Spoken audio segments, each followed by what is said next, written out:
Have you ever had a perfectly clear plan? Like you knew exactly what needed to get done, and maybe you even wrote it all out, and then somehow you just didn't do it? And it wasn't because you didn't care about your plan or your goal. It wasn't because you simply forgot, because the thought was looming over you for days, if not weeks or months. But then when it came time to actually start, you just couldn't get yourself to move. If that's you, this episode is going to feel very familiar. Welcome back to Focus in 3D: Mind, Body, Spirit. I'm Veronica, and today we're talking about follow through, or more specifically, why it feels so hard to follow through, even when you already know what to do. And if you've ever told yourself, I just need to be more disciplined, I want to gently challenge that today because I don't think that's actually the problem. I see this all the time with my patients in practice, with my coaching clients. And if I'm going to be really honest here, in my own life too, you have a goal, right? You're a goal oriented person, you're smart, you want to achieve great things, and you make good goals for yourself. They're positive. They're not just going to benefit you, but they're going to benefit your loved ones. They may benefit consumers, they may benefit your family. You think about your goals probably a lot. In fact, you probably overthink them and you plan them all out, or at least you plan the steps out that you think that you want to take in order to reach these goals. You might even go and buy a fresh notebook. Oh God, I'm so guilty of this. Or a brand new planner, because this time it's going to be different, right? I know. And for a moment, it does feel good. It feels clear. Your goals feel organized in your head, like meaning all the steps you need to take to get there. And they do feel very possible. But then a day goes by, maybe two, maybe a week goes by, maybe several months go by, and you never are able to get yourself to engage and start work on your goal. Or maybe you start a little bit, you start the research process, you write out certain things. Maybe you get the beginning part of your project or goal done, and then you stop. I think one of the biggest examples I can think of about this is the goal for like general overall health and well-being and losing weight, right? We do really good for a few days and then we just kind of fall off the wagon as soon as life gets in the way, or as soon as there's some type of struggle, or as soon as we just honestly have a craving for something that we know we probably shouldn't have, or is going to derail us from reaching our goal as quickly as we want to. This part of the human condition can get weirdly heavy sometimes. It's not just like a simple task anymore. It starts to feel very loaded and it starts to feel overwhelming and it starts to feel quite heavy. The problem is that instead of doing the thing to reach your goal, you're thinking about it and most of the time overthinking it. And that leads to avoiding it or feeling slightly guilty about either your goal, because maybe you start to think, oh, that goal is selfish, or who am I to want this goal? So many reasons can come up psychologically about what might hold you back from taking the steps to move forward. And once you get into this loop, well, that's the loop that I think people don't talk about enough when they talk about productivity or focusing or goal achievement or consistent action, because most people land on the same conclusion, which is I just need more discipline. But here's what's interesting, guys. Psychology actually doesn't define procrastination, shall we call it, as a discipline problem. It defines procrastination as a self regulation problem. And we know from research and science and where we are in medicine today that when you struggle with ADHD, one of the pieces of that is self regulation, also known as emotional regulation. Is this sounding familiar? And what this means is that it's not that you don't know what to do, but rather something in your internal system isn't fully available to do it in that moment. And when you look at it that way, it starts to make a little more sense. Your brain is constantly making these tiny decisions between what feels good or better right now versus what matters later. And there's actually a name for this in psychology. It's called temporal discounting, which is just a fancy way of saying your brain tends to prioritize immediate relief over future reward. So if starting a task feels even a little uncomfortable, then scrolling your phone feels easier than doing the work that you want to be doing to achieve your goals. Your brain's like, yeah, let's go with the easier option for now. And again, I want to say this is not because you're lazy. I think I've said this in previous episodes. It's more about because you're just human. Like me, like you, we all have this tendency. It's the path of least resistance. Now, this is especially true if your executive function is a little overloaded. Executive function is basically your brain's ability to start, organize, and follow through on tasks. So when that system in your brain is being taxed because you're juggling a lot of things, you're a working mom or dad, you have professional obligations, you have parent obligations, you have social obligations, family obligations, you're thinking a lot. You're thinking all the time. Your mind never has a chance to slow down and just kind of take inventory on what's going on. You're managing a lot internally. And starting can feel way harder than it should. That is, starting on your goal can start to feel way harder than it actually should. It's not necessarily impossible, just heavy enough to delay and put on the back burner. But here's a question. What if instead of jumping straight into the thought of what's wrong with me, I like to slow that moment down and look at it a little differently. I think of it as checking three things, right? You're listening to the Focus in 3D podcast, mind, body, spirit. And as the framework for my coaching, that's where I ask my clients to stop and check in on these three things. Let's look at your mind. Let's take inventory of our body and how it's feeling. And then let's see if this aligns with our spirit, with what our subconscious and what our identity is really pulling us toward. When you start to walk through these three pillars, you start to see that this isn't a random pattern. And procrastinating isn't just about task refusal or being defiant or being lazy, as we stated earlier. So, first, let's talk about the mind. Sometimes the issue is just as simple as clarity.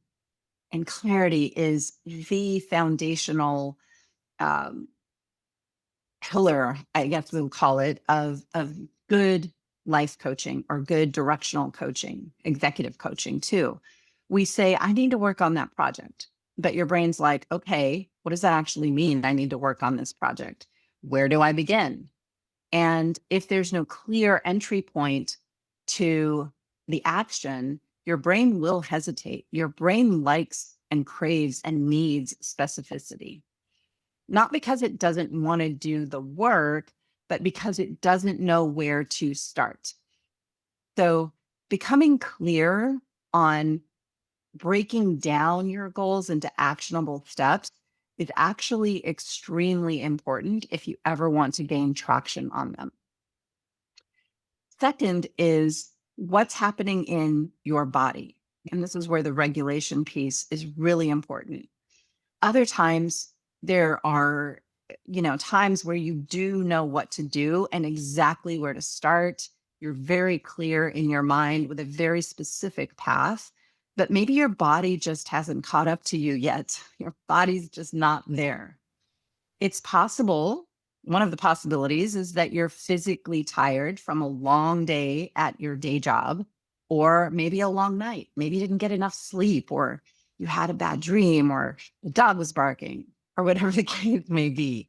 But real life happens, right? And there are situations where even if we have the best intentions, we're still physically tired and feel like we don't have enough physical or mental energy to keep moving forward into the additional goals that we want to reach for ourselves.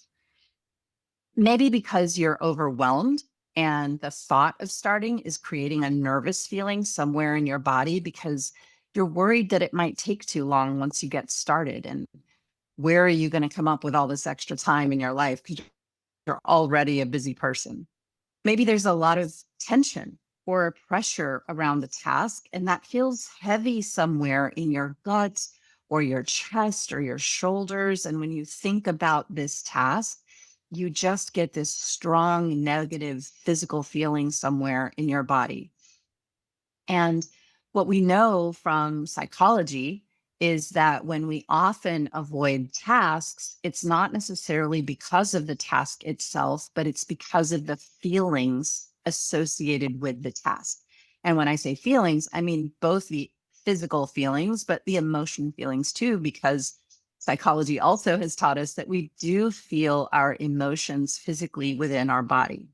So if something feels stressful or heavy or even slightly uncomfortable, your physical body will steer you away from it.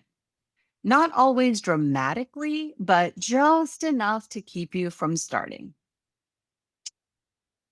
So then we get to the alignment portion, right? The alignment pillar. This is the spirit pillar. And this is the part that I equate to your spiritual identity. It's a strong part of your subconscious. Sometimes the task at hand that you're avoiding makes sense on a logical to other people logically and even to yourself logically, but it doesn't feel fully connected to you. It doesn't feel right for you. Maybe it's something you think you should do. Maybe others told you to do this, or others expect you to do this or that because they think you should. But that whole thought process of should tends to drain your energy very quickly, especially when it comes from the fear of what others might think or expect of you. And you know that it's not something that you truly want for yourself. So again, it's not that you're necessarily lazy because you're not. It's just that part of you, the deepest part of you that you identify with, is not fully on board. This is important. Okay. So now that you know how to reshift these pillars, instead of asking yourself, why can't I just do this? Try asking, what's actually getting in the way right now? Is it unclear and vague? Am I a little overloaded and overwhelmed at the mere thought of getting started? Or does this just not feel aligned with who I am or what I truly want for myself? Those are each very different problems, and they each have very different solutions. And so now I think you're probably asking yourself, okay, Veronica, so once I know what the real problem is, what practical real life action can I take to get started? One of the simplest things is just lowering the bar.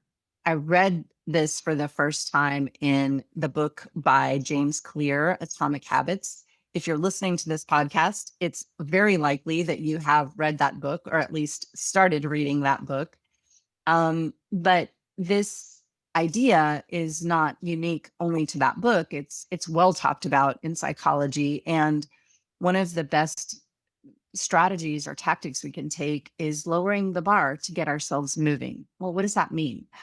It's not lowering the bar in a sense of it's shrinking your goal. Okay. You don't have to make your goals smaller, but you do or can, I should say, shift your brain to think, what tiny small action can I do right now just to get started? So instead of thinking, let's use an example. Maybe you want to write your first book. And instead of thinking about, oh my gosh, I have to start writing and I have to write this whole book that might take months or years to do, just open a document tabs on your computer. How's that? And tell yourself, I'm just going to open and create the document on my computer. That's going to get me started. You're lowering the bar by breaking it down to one simple task. And just by doing that, you help to lessen the resistance. And all of a sudden, opening a document on your computer, something you can do in probably less than 30 seconds, I would say, doesn't feel so overwhelming all of a sudden. Or tell yourself, I'm going to open the document and I'm going to write my first few sentences. You can certainly write your first few sentences. You can even set a 5-minute timer and tell yourself you have to work for 5 minutes. And you'd be surprised. Once you get to that 5-minute timer going off, you will have created so much momentum in such a short period of time. And then it's much easier to keep going. And I would like to bet you'd probably surprise yourself with some better than expected result of taking action.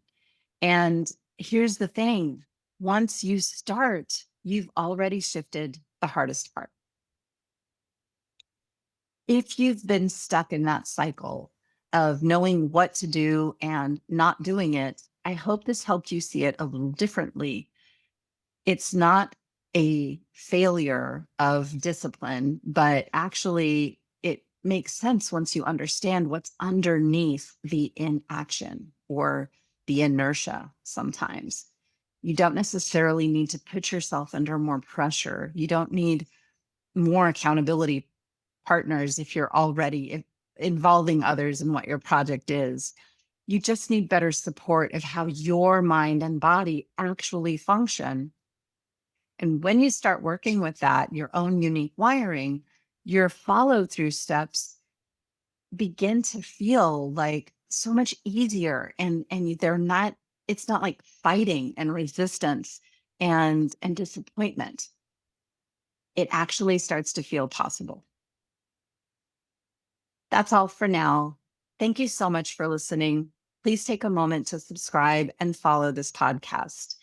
As always, if you're looking for support around your ADHD and improving your executive functioning skills, please feel free to email me at veronica@focusedmindcoach.com. I would love to hear from you. For now, have a great week, and I'll see you in the next episode.